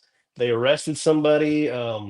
The person who called to get that person arrested was also not, in my opinion, wasn't being truthful to the officers. A lot of weird stuff. There was a firearm involved. It's weird. It's very weird, and I'm going to cover that. Hmm. And it was in 1989, and it's really creepy when you think about it. Like it almost, well, I don't want to say that because yeah, I'll wait till. Well, I'll just say yeah. It's no, I'll save it. I'll save it because I could get in trouble for saying that. But yeah, it's a weird report. Well, Um, what I'm thinking of is, we were mentioning like the Rougarou, and we were talking about black magic right. earlier. And I think, I hate to say this, but I think that even some of these dogman sightings, these werewolf sightings, I think there may be like black magic involved in that too, and Satanism, and people doing Yeah, rituals. And I think maybe, and this is my opinion, and I'm not saying this is true. This is for entertainment purposes only, but there could be like backwoods cults that even have some of these law enforcement officials involved sometimes and stuff. So there is a deep rabbit hole with all this, and for there's a sure. big potential cover up as well. I don't know. It's just me thinking out loud. But No, yeah, I mean, I know for a fact that there is a coven that would meet on the Brushy Creek growing up as a kids, and we knew that as that was you grew up knowing that. And I had someone who did not want to be involved with my documentary, but they had seen cloaked people performing a ritual in the Brushy Creek in 2011 when I had my experience on the Brushy Creek. So Wow. that's just interesting that that kind of coincides the same year that happened. Really weird, Hmm. but they didn't want to talk on camera about it. And it could be, maybe this is why they don't want some of these things to get out. You know, they're being Definitely. conjured. Okay. And I something's don't going on know. for sure. Yeah, There is, it's there's super something. crazy. And yeah, no, that's I don't got an explanation for that. I mean, I do believe that stuff is real. I mean, we talked about the Island of Dr. Moreau stuff at the beginning of Hmm. the and that convinced me 100% that oh something was yeah, it's really wild, but Well, yeah. just this week we had the season of Stranger Things just came out, right? Right, yeah, And yeah. that's actually very popular. I don't think that they got as many views as they thought they were going to get, but it's a very popular show. And I happen to be friends with a lot of the Montauk Project survivors personally, Very cool. and have been to Montauk to Camp Hero for a week. Spent some time out Very there, cool. and and I did some shows recently where we were talking about like the Department of Energy buildings, and like Brookhaven Labs Ooh, is over there. And, we've got, what is that in East Tennessee? We've got the Oak Ridge Labs, and a lot of cryptid sightings at a lot of these Department of Energy buildings. And that's what Hawkins Labs was in that show, is a Department of Energy building. right. Okay. And so the it's not just a rumor. It's actually, they admit that there's like large ion colliders underneath the Oak Ridge Labs in Oh East yeah. Tennessee. And that's where a lot of these dogman sightings and reports are coming. I've done some research out there. I've had my own encounters, out that way, Yeah. um, with cryptids. But these Department of Energy building, if they're like creating port, and I know this is kind of this, I'm not saying this is going to be in any of these Foia requests, probably, but they could be opening up portals and stuff out there too. These are like government functions. And if they're doing that and they are causing creatures to come in and out, I mean, they're showing that in Stranger Things. It's kind of like soft That's disclosure. wild. You know what Right. I Yeah. mean? I met the Duffer brothers actually Oh, yeah. at a graduation, the guys who made Stranger Things. They were really nice guys. Yeah, they kind of talked Nice. about how they got into filmmaking and stuff like that. Nice guys, and it was cool seeing them there. It was a graduation in 2019. Yeah, it's 2019. Yeah, they were pretty Sweet. cool guys. Yeah, Oh my God, that's awesome. Well, I think that, well, they originally wanted to call that play. There was like a screenplay or whatever you call it. right. Before they actually made it into like the TV show, they called it Montauk. Okay, Oh the yeah, Montauk yeah, Files or something. yeah, And it is about real programs that went on at Camp yeah, Hero, for at sure. an Air No, Force it's base. and Air they got Force Base. inspired by people like you and myself, Jessica, that are kind Mhm. of bringing this to the forefront. And I gotta tell you right now how important it Yeah, is for you to have this show and to keep doing what you're doing, because to be honest with you, cable networks are failing, and I can't wait yeah. for them to be completely off the map because they've done nothing but muddy the waters and been untruthful Mhm. and stuff like that. I've had somebody approach me for a TV show, and honestly, I thought they were kind of snakes in the grass, in my opinion. They had one meeting with them, and they were basically like, "Oh, I'm going to send you an NDA. You sign it, and then you send me everything you have." I was like, "Yeah, I don't think so." The first thing No. they told me was they were going to hire an actor to play me for this show, I and it had the was same someone thing that has a happen. yeah, it's someone that That's has a funny. show that was recently canceled. But yeah, I if you ever have the chance or opportunity, don't go on any of those cable networks. They're just going to edit you completely to say to conform whatever they want. So Right. they're dinosaurs. They're going out of business. Keep doing what you're doing. Stay independent, and that's the best way to do it because this is where they come to get their stuff that they steal, pretty much. So just 100%. stay independent. Yeah, That happened don't to me work with any too. networks. Nothing. Yeah, don't do No, that. Eric, I went through a period when I first went public with what I was talking about. About a year into it, I got contacted by multiple TV producers that were Yeah. wanting to, what they, and I realized what they were doing. They Oh were all yeah. contacting me not to, they were saying they wanted me to do a show, but really what they wanted was to learn my personality and learn what I know so they could Yeah. create a Yeah. character based on me. And so Yeah. they were kind of like lying, but they weren't, you know what I mean? And Oh like yeah. Yeah. it was wild. Well, the first And thing he told that's me, oh happens. yeah, well yeah, the first thing the guy told me was, okay, you're not going to be in this series. I'm not going to be in this series, but we're going to hire an actor. I know this guy. I've worked with him Yeah. before, and I was like, we're 5 minutes into talking, dude, and you're already talking about hiring an actor. Like, wow, and that's a someone that's produced a lot of stuff. I'm not going to go too far, but yeah. And then someone else had sent me a bunch of emails asking me question after question after question. And I'm like, hey, what's going on? Why are you asking me so many questions? And they're basically saying, oh, I'm working for a TV show. I wanted to know how you got this. And I was just pretty Mhm. much told them to where they could go, you know. So I don't work with Yeah. the legacy ancient cable networks because there's nothing for us, Jessica. They just Kiss my profit off of grits. I'm yeah, just they kidding. just they profit off of our research, and Yeah. they don't even do it correctly. They'll just chop it up and make it fit, you know, whatever they need to make it fit or whatever. So Hmm. yeah, you know, anyone who's involved with that type of stuff, look at them twice. You know, I would say that. Just my Yeah. opinion. Well, that's unfortunate. It really is. And but I am having way too much fun doing what I want to do on my Good. terms right Yeah, here. exactly, And exactly. I was actually fortunate enough to deal with that about a year into me being public with me talking about Bigfoot and stuff. And I got bombarded by a lot of producers and talent scouts and all that kind of stuff. And I Yeah. was like, I did, you know, it just was feeling weird to me. Oh yeah. And even my team was actually approached to do some shows. One of my teams, because only one of my teams is public out of all of them, and and they decided. I remember at one point they were like, "Well, we're just going to have people play you guys," you know. And Exactly. That's what I they thought told that me. was really weird, you know. Yeah, So yeah. never participated in any of it, by the way, Don't and do I'm it. glad I Yeah. didn't. Yeah. Yeah. And they're gonna be out of business in the next 3 years, 2 years, whatever. Hmm. So yeah, they're gonna Well, come to you know, everything's gonna be, you know, they're losing because of people like you, honestly. yeah. That's what's going Well, on. too bad. Too bad. There you Well, they're go. There making you all the go. money though. Okay, but it's okay. I'm just kidding. Not anymore. It's Not anymore. But yeah. they were. Well, They were for a long time. Yeah. well, I can really appreciate it. And honestly, we have a lot of wonderful people in our chat tonight too who have their own YouTube channels who are doing this similar things to like what you and I do as well. And so I want to applaud everybody who's here tonight, who's in Absolutely. this chat. And you guys keep up the good work too. It doesn't matter how big or how small our channels are. That's We're right. making an impact. And I think that's important. That's Just right. putting out our experiences. And Eric, you're doing wonderful work getting all I this appreciate that. information. Thank you. We were able to connect some really good dots tonight, actually, when it comes to Yeah. some of my research, some of my personal experiences, and some of my guests that have been on the show.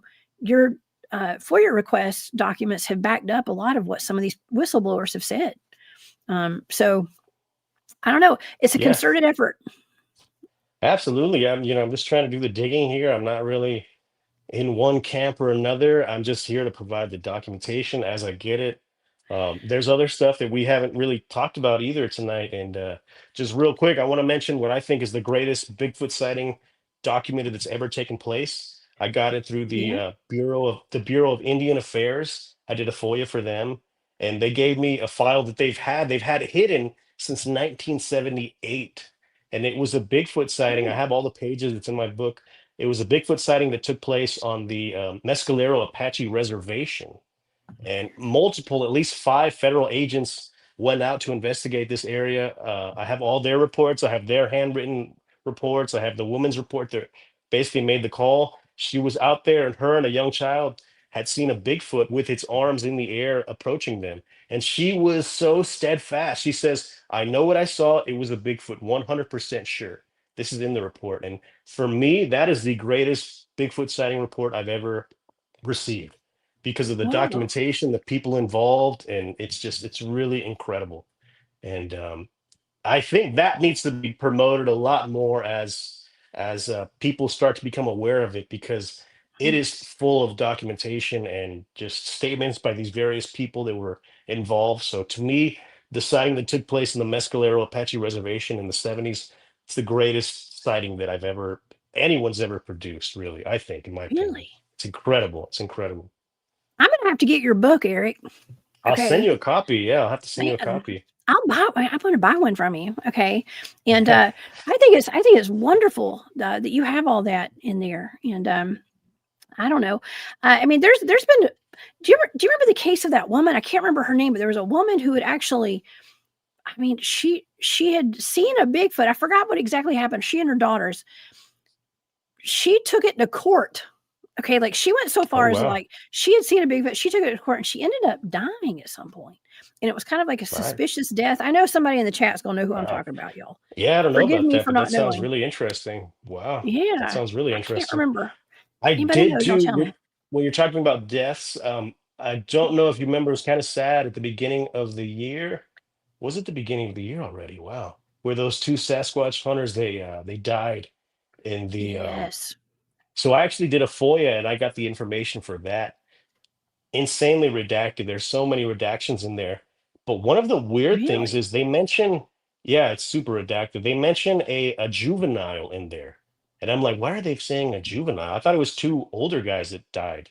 So why are they mentioning a juvenile? I really Oh. don't have any, I don't have any explanation for that, but they They were said that, grown yeah, grown men. exactly. So I don't know why they mention a juvenile being involved with that case. I don't know. But it does mention that. So I don't know. Hmm. But I did do the FOIA for that, and that's all I got back. Super redacted, and it just said, yeah, like they couldn't provide the files of the minor because he's a minor. And I'm like, minor? I thought they Oh, were like in their 30s or 40s. So I I don't don't know. know. I really don't know. I'll have to look more into that case. And Yeah, yeah, for Bigfoot sure. Dwarf, what's up, BD? Thank you for being here tonight. He Hey, says what's going on? Claudia Ackley was her Claudia name. Thank you, Ackley. Okay, Brown Bigfoot Dwarf. I appreciate I don't that. know. I know that Claudia name, but I'm Ackley. not. I know that name, but I'm not too familiar with her. I have heard Here that we name go. before. Thank you, Mark. Mark says she was a single parent and her two kids witnessed the sighting. Thank you, Mark. I appreciate it. Thank Okay, you for being here. Yeah, I remember her that name. kids Yeah, saw it. She took it all the way to the courts. And I yeah. guess I don't even know if that was like before people were doing FOIA requests. I mean, it's been a while since that happened, I think. But I'll have to look into that. That sounds pretty interesting. And yeah, I mean, unfortunately, it doesn't surprise me. It kind of seems like some of these law enforcement agencies, in my opinion, they kind of go a little bit further than what they're allowed to in a lot of these cases. And that yeah. happened recently in a FOIA request I did for, and I get it confused. I kept saying Alaska, but it's actually Washington. I did it for Grays Harbor, Washington. And the reason it's confusing is because it involves Alaska too, and it was about a possible Bigfoot bone. And I'm going to be doing a video about this. It was a jawbone that they found. This was What? an internal email. They never thought this was going to come out to the public, but basically, it's going to be my next video that I put out. Hopefully, if I get a chance to do it in time. It's a woman is emailing the a museum in Grays Harbor, I believe, Washington. And she's saying, hey, I just inherited a bone collection from this person who died. We're looking at it and we don't know what this bone is. The person who was the biologist must have really liked it and appreciated it, but we can't identify it. Could it be a baby Bigfoot? And they send this to the museum. The museum, it kind of gets intercepted. So the museum responds, but also the sheriff's office responds, saying, "Hey, we need to take a look at that because that could be a baby, it could be a infant or a young person. So we need to take a look at that." And Wow. it's weird, like the dialogue gets really weird, like the woman doesn't seem like she wants to take it, and there's communication. I have all the emails. They're kind of saying like if she doesn't bring it in by this certain time there's going to be consequences, and they sent an email saying that to her, like you better bring this in or there's going to be consequences. And I believe they ended up flying out to get it, going out of their jurisdiction to get this bone. It was found on Alaska, in Kodiak Island, Alaska, I believe is where they found this. Somewhere, I'm not sure if it's Kodiak Island, Alaska, but it's Northwest Alaska is where they found this. It's a Bigfoot jaw. I have the photo of it, and Ooh. I've sent it to a person who's got a lot of experience with bones, and he said he'd never seen anything like that before. And Oh my gosh. even in the email, the woman's saying it could be an infant, but it doesn't have the right number of teeth. Like they're saying this. And the Ooh. other thing is like their communication internally says like this guy was a biologist. He knew what he was doing. He knew what he was talking about. So he kept this bone because it was special for him or whatever. So I don't know. It's really weird, and it is referenced as a Bigfoot, possible baby Bigfoot bone. Hmm. And I do have a photo, so yeah, it's interesting. And I have someone else, a couple people looking into that as we speak. So I don't know. Whoa. Could be it's titled "Unidentified Bone" is the subject title. So yeah, it's really interesting Ooh. that Bigfoot's mentioned. Yeah, yeah. Well, there are plenty of Bigfoot reports from Alaska and that area up there. Oh yeah, Um, for sure. Portlock, Alaska, actually, that's a pretty famous place where an entire village, a whole town, got Yeah, I've ran heard out that. of Yeah, there by some cannibalistic right. Bigfoots I've heard that. Yeah, um, out there. Yeah, they actually had come and set up a fishery or a cannery, as they call it, right, right. and they were taking away all the resources of those poor forest people out there. And so the forest people, anytime the guys would go in there to go cut down some trees to build their cabins and stuff, they were just getting snatched up, and their body parts would, show up in town and stuff I down the did hear river. about the body parts part. Yeah, I think Yeah. some people Oh were yeah. like found decapitated and stuff like that. Yeah, I did. Oh yeah. I do There remember were hearing body about that. parts. Yeah, yeah, I There were do. Yeah, and I've come across that in my FOIA request that you'll see Bigfoot mentioned, then you'll see bones mentioned or remains mentioned. It's interesting how they kind of correlate, or they're forced to correlate, whatever. But interesting stuff. I don't have an explanation for it. Yeah, It is. It is so interesting. Michelle, thank you for that super sticker. I appreciate your support so much. Thank you for being here. And I was actually thinking too when you were talking about the redacted. I know your book yeah, yeah. is actually Bigfoot. What is it? The redacted Truth, truth, redacted truth, the truth. Yeah, redacted truth. I was watching these videos on TikTok. My trusted news source is TikTok now. yeah, right. Everybody's Yeah. yeah, Okay. And these this woman was like taking redacted, let's just say redacted documents that just yeah, recently came out, and she was putting it through some sort of program on her yeah. I've computer, seen this. Yeah, and all the redactions were wiped out. And you could see what it said. I don't know if it was just that one document or, I mean, I know I shouldn't be saying this because it's probably right. Yeah, highly illegal. Okay. I'm not doing it. I'm not saying anybody else do it, but I did see right. this. I'm only reporting on what I saw, y'all. Okay. For Eric, this sure. is what I saw. I have seen this, and I tested it on one file that I got, and it worked. But Ooh, yeah, that could have just been like a luck of the draw or fluke. whatever. But yeah, it wasn't like something different, not really related to Bigfoot or whatever. But it was a redacted piece, and it was interesting. I'm not But suggesting you do that, Eric, by I any know, right? means. So Okay. the Don't state do it. stuff, Don't do it. the state stuff is actually not as redacted as like the federal stuff is crazy redacted. Like the one I was mentioning about the sighting that happened in New Mexico and Mescalero Reservation, that's Yes. redacted to hell. They redacted that, and to me that means that there's good stuff in there. Like they redacted that big time. But locally, well, luckily the state stuff, Louisiana didn't really redact much, and I redacted it because I didn't want people's information out there, like I'm doxing them or whatever. But if you want to see the complete unredacted files, I have those, and they're on Patreon. So it's the largest Nice. collection of Bigfoot law enforcement records that anyone has ever accumulated. So if you're interested in checking that out, please, That's so fantastic. Y'all go and become a member of his Patreon. Okay. please, And yeah. oh, it said It that really David said it is not illegal. Thank you, David. okay, It is cool. Well, 1,000% not illegal. So go ahead and do it. I'm not gonna do it anyways, but Don't even so don't I mean or don't do it. Don't do it. right, I do not exactly. condone this. He said it's not illegal. The news knows about it all. You have to do is copy it and paste it into Word. They don't redact it appropriately with the computer. I never I've knew heard that. that. Yeah, I've heard I that. never knew it. But yeah, no, if anyone wants to take a look at that, my Patreon, and honestly, whatever I get from the Patreon helps me fund my search to get more of these documents because a lot of this stuff isn't free. A lot of it I have to pay out of pocket for, and it gets expensive. Like I know for a fact I've gotten some stuff, some quotes for some videos that should be included, and they're like, "Oh, if you want that, it's going to be $3,000. It's going to be $5,000," and Well, I can't afford that, obviously, but anything I get towards Patreon or anything my channel goes to finding more documentation. So yeah, I could really yeah. use anybody's help that's interested. I remember David Politis complaining that they were asking like hundreds of thousands of dollars or $1 million or something crazy for some of those missing persons cases Oh, requests. yeah, I mean the Florida Parks Department, they just told me flat out, you can't afford all of our requests, so you're gonna have to do it in chunks. And so I've been doing that. I've been doing like 200 files every couple of months or whatever when I can afford it. That's really expensive. Every time I do that, it's like $250 or something. So I haven't done that in a while, but yeah, they they had over 60,000 reports, and they're like, yeah, you can't afford all of them. So break it down, dude. You can't, You're like, you don't know who you're talking to. I'm rich. exactly. Right. I wish. I Yeah. have sponsors. Okay, I Okay, I'm need just some. kidding. Yeah.